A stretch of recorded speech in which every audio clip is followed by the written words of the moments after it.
मुरुम नाईकनगर तांडा तालुका उमरगा जिल्हा धाराशिव येथील युवक पवन गोपीचंद चव्हाण हा युवक बंजारा समाजाला एसटी प्रवर्गामध्ये आरक्षण मिळावा याकरिता त्यांनी राहत्या घरी नाईकनगर तांडा येथे सुसाईड करून आत्महत्या केलेली आहे आणि आज मुरुम पोलीस स्टेशन येथे त्या संदर्भाचा अधिकसर एफआयआर नोंद झालेली आहे आणि बंजारा समाजाच्या वतीनं आदरणीय देवेंद्रजी फडणवीस साहेबांना आम्ही एक कळकळीची विनंती करू इच्छितो। जो काय बंजारा समाजाच्या एसटी प्रवर्गासाठी आज जो काय आमच्या बंजारा युवकांनी जो काही आत्महत्या केलेला आहे, जो काय बलिदान दिलेलं आहे,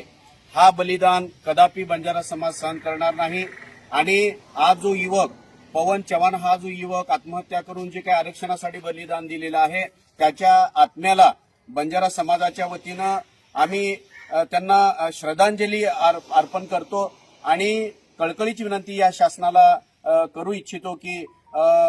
हैदराबाद गॅजेटच्या अनुषंगानं त्यांची इच्छा होती तो पवन चव्हाण जो युवक तो जो बलिदान दिलेला आहे या आरक्षणासाठी त्याची इच्छा होती की आमच्या बंजारा समाजाला देखील इतर प्रवर्गाप्रमाणे एसटी प्रवर्गामध्ये आरक्षण मिळायला पाहिजे। आणि गेली 8-10 दिवसापासून हा पवन चव्हाण हा मुलगा प्रत्येक आरक्षणासाठी जे काय आंदोलनं चालू आहेत, ज्या काय बैठका चालू आहेत, या ठिकाणी तो जातीनं हजर होता आणि या शासनाच्या वतीनं या बंजारा समाजाला एसटी प्रवर्गामध्ये आरक्षण दिल्याच्या नंतरच हा जो युवक